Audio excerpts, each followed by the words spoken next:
Salut à tous et bienvenue pour cet essai de la nouvelle Olight Ion, un porte-clés un petit peu hors du commun. On va parler tout de suite de ce porte-clés qui est donc une édition limitée pour les 10 ans de la marque Olight. Donc Olight a fait le choix de construire ce porte-clés à 2017 exemplaires et d'en réserver 25 pour le marché français, dont l'exemplaire que je tiens ici. Donc vous pouvez trouver ce porte-clés sur Amazon et puis sur la boutique Olight pour un prix de 60 € tout de même. Donc voilà, vous l'avez compris, c'est un petit objet assez exclusif, édition limitée, matériaux nobles, on va voir ça tout de suite, mais donc d'abord le packaging, donc c'est une petite boîte en carton noir, voilà, il y a marqué le Ion ici, 10e anniversaire, donc Olight nous gâte un petit peu sur le packaging, et on voit ici limited edition TI, donc bed blasted, donc ça veut dire que le porte-clés est en titanium avec une finition micro-billet. Dans la boîte, voilà, on retrouve la Ion qui est donc présentée dans un petit écran noir. C'est très sympa. Ça fait beaucoup penser au packaging des smartphones et ça s'arrêtera pas là au niveau de la comparaison, vous allez voir. Donc à l'intérieur, je vais passer comme d'habitude rapidement sur les accessoires. Ici, on trouve une petite notice. Alors d'abord une carte de remerciement. Olight nous remercie, nous dit grâce à vous Olight a atteint 10 ans de succès et d'innovation. Merci pour avoir continué de nous supporter dans notre quête pour créer les meilleures lampes de poche au monde. Avec un petit thank you. Donc c'est de l'aluminium, c'est rigolo. C'est très sympa. On a un manuel, comme d'habitude chez Olight, présenté de la même façon, avec les normes ANSI. On y apprend que le maximum que cette lampe peut délivrer est 320 lumens. On a également un mode 160 lumens, 40 lumens, 10 lumens, 2,5 lumens et 1 lumen au minimum, avec des autonomies qui vont donc de 27 minutes au maxi, à la puissance maxi du moins, jusqu'à 90 heures pour le mode 1 lumen. Cette lampe est un petit peu particulière, hein, on va voir ensemble, puisque non seulement elle a une interface tactile, mais en plus elle a un mode où on peut régler la luminosité de façon graduelle. Vous allez voir. Donc ça c'est précisé dans la notice. On a des verres de protection. Donc moi j'en ai déjà remplacé un. C'est exactement la même chose que les verres trempés de smartphone. Donc j'étais assez surpris, mais vous allez comprendre pourquoi après. Donc ici on a un petit cordon classique, hein, cordon micro USB. Voilà, pour recharger le porte-clés. Et puis on a ici une petite chaînette avec un porte-clés assez entre guillemets haut de gamme. C'est pas cheap, ça va, ça présente plutôt bien. Je pense que je vais l'utiliser. Et donc c'est tout ce qu'on retrouvera dans cette boîte. Donc passons bien sûr à la Ion. Lorsque vous la recevez, il y a un plastique, de protection sur la lampe. Donc ça se présente sous la forme d'un rectangle qui est donc en titane, usiné sur leur centre d'usinage comme d'habitude, et donc ce titane est micro-billet. On va faire un petit peu le tour. Donc sur la tranche gauche on retrouve le port micro USB sans protection, hein. Il n'est pas étanche, cette lampe n'est pas éprouvée contre l'eau. Le sigle Olight qui est gravé, c'est très sympa. Un trou pour passer donc le porte-clés. Donc on voit qu'il reste quand même pas mal de matière, hein, pour tenir le porte-clés, donc ça doit être quand même assez robuste. À l'arrière, on va trouver un numéro de série, donc SN, serial number. Moi j'ai le 0706. Sur le côté, le bouton de mise sous tension, puisque c'est un bouton coulissant, on va voir. Et puis à l'avant, bien sûr, la double optique avec les deux LED XPG3 derrière ces optiques de format TIR. Donc c'est des optiques en polycarbonate. À l'arrière, on va retrouver une vitre en verre trempé. Alors en fait, on a une vitre de protection. Et puis derrière, encore une autre vitre qui, celle-ci, si elle est rayée, on ne peut pas la remplacer. Avec une écriture, donc 10e anniversaire, Olight 2007-2017, 10 ans grâce à vous. Et sur le devant, donc ça brille beaucoup, hein, j'aurais du mal à présenter. Sur le devant, on voit donc Ion, donc le nom de la lampe, avec un plus et un moins. Et puis vous ne le voyez pas encore, mais le O dans le mot Ion, c'est une double LED verte et rouge. Donc pour allumer la lampe, c'est simple, on pousse sur ce petit interrupteur coulissant, et donc la lampe s'allume, et un voyant vert s'allume également donc dans le haut pour nous indiquer que la batterie est chargée et qu'elle est en capacité de fournir une autonomie correcte. On a donc une interface qui est tactile, comme je le disais, mais c'est pas un tactile comme sur un téléphone où il suffit d'effleurer. Vous voyez, si j'effleure la surface, il ne se passe rien. Il faut appuyer légèrement sur le moins et sur le plus. Donc là, je pose mon doigt, et si j'appuie, voilà, là ça baisse.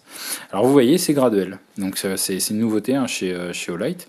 En fait, plutôt que d'avoir des niveaux, et bien ici on peut choisir le niveau d'éclairage qu'on veut. Alors c'est vrai, mais on peut aussi passer par des modes prédéfinis, puisque dans la notice il y a des modes prédéfinis qui sont indiqués. Donc on va y aller dans l'ordre. On allume la lampe comme ceci. On a un mode mémoire, hein, comme d'habitude, donc ça c'est très bien, qui garde le pré-réglage précédent. Pour augmenter la luminosité, on reste appuyé sur le plus, comme ceci. Tac, flash au maxi. Et pour baisser la luminosité, on appuie sur le moins, comme ceci. Donc ça c'est le mode graduel. Et c'est également ce qui permet d'accéder au mode Luciole, donc le plus faible, et au mode turbo. Ensuite, si on veut changer de façon par étape, on peut se contenter d'appuyer, comme ceci, voilà, sur le bouton plus, comme ça. Simplement, quand on utilise ce fonctionnement-là, plus, moins, on ne peut pas atteindre les modes turbo et Luciole. Pour atteindre le mode turbo, je suis obligé de faire un appui long sur le plus. Comme ceci. Voilà. Là, j'ai le mode turbo. Et on constate au passage que comme le mode turbo tire pas mal sur la batterie, ben le voyant est passé au jaune. Hein. Enfin, jaune-orange. Ce qui nous indique que l'autonomie sera forcément réduite. Donc on peut de nouveau baisser la luminosité avec la touche moins, comme ça. Et pareil pour le mode Moonlight, là je suis au mode le plus faible entre guillemets avec les modes étapes. Et si je veux passer au mode le plus faible, c'est-à-dire le mode Luciole ou Moonlight, il faut rester appuyé sur le moins, comme ceci. Alors, vous avez vu la transition, comme ceci. Tac. Voilà, donc cette interface est un petit peu surprenante. Alors personnellement au quotidien, je trouve pas que ce soit idéal. Je pense qu'on jouera pas mal avec, mais finalement on se retrouvera bien souvent à choisir un mode raisonnable comme celui-ci par exemple, et puis à se contenter d'allumer et d'éteindre la lampe. Toujours sur le même mode. Bon, alors très honnêtement, pour utiliser une lampe au quotidien, voilà, moi j'ai une lampe dans ma poche tous les jours et j'utilise quasiment toujours le même mode. C'est le mode moyen, c'est un mode qui convient à peu près à toutes les utilisations. Et puis je sais que j'ai la possibilité d'éclairer plus fort si besoin et moins fort si je veux pas. Je ne sais pas réveiller mon fils en allant dans sa chambre chercher quelque chose. Donc avec cette lampe, c'est un petit peu le principe. C'est un EDC compact, très classe, c'est vrai. Peut-être un peu fragile aussi, puisque avec cette coque en verre trempé hein, qui rappelle évidemment les premiers iPhones et puis finalement toutes les autres marques qui leur ont emboîté le pas. Donc c'est le grand délire des smartphones. Donc Olight a trouvé ça sympa, je pense, de copier cet univers-là qui inspire un petit peu, un peu le luxe, un peu la classe et puis un peu l'exclusivité. Faut avouer que c'est un objet qui est bien fait. Le titane microbié est très joli. Ça rappelle évidemment la finition des petits EDC de chez Olight comme celle-ci. Voilà, donc ça c'est la S-Mini que j'ai grandement, la S-Mini que j'ai grandement modifiée, pardon, et qui a la même finition, hein, qui est en titane microbié. On constate d'ailleurs qu'au niveau dimension, bon moi j'ai le bouchon de la S1, mais vous voyez c'est très compact. Et puis surtout, c'est plus fin. Donc c'est vrai que ça fera moins une bosse dans la poche. qu'une lampe cylindrique. Voilà, l'avantage d'avoir un boîtier rectangulaire, enfin en tout cas parallélépipédique, avec une batterie lithium-ion au bon format, lithium polymère du moins. Voilà, donc cette petite lampe coûte très très cher, hein, 60 € pour un petit porte-clés. Mais évidemment, quand on sait qu'il y en a qu'un peu plus de 2000 de faits dans le monde, bon bah ça ajoute un peu d'exclusivité. Au niveau du faisceau, c'est vrai que j'en parle pas trop parce qu'on parle d'un porte-clés qui a plus l'aspect luxe qu'utilitaire, mais au niveau du faisceau, on a envoyé un faisceau qui est relativement diffus. On a 2 LED, donc ça fait un éclairage un peu plus large, mais de toute façon, c'est usage EDC, c'est-à-dire voilà, proximité. On va éclairer entre 30 cm et allez, 10 mètres grand maximum. C'est bien pour l'utilisation de tous les jours, évidemment, c'est pas un sabre laser. Et puis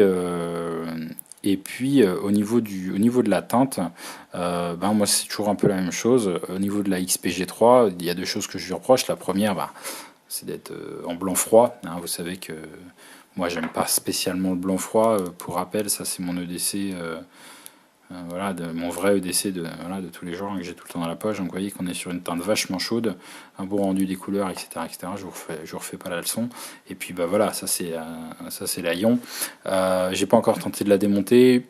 J'avoue que je suis un petit peu sceptique, hein. J'ai l'impression que c'est quand même très très bien assemblé avec des tolérances très serrées. Donc je doute de pouvoir la démonter sans la casser. J'ai pas vraiment envie de la casser. Donc je vous ferai un retour si j'arrive à la démonter en tout cas.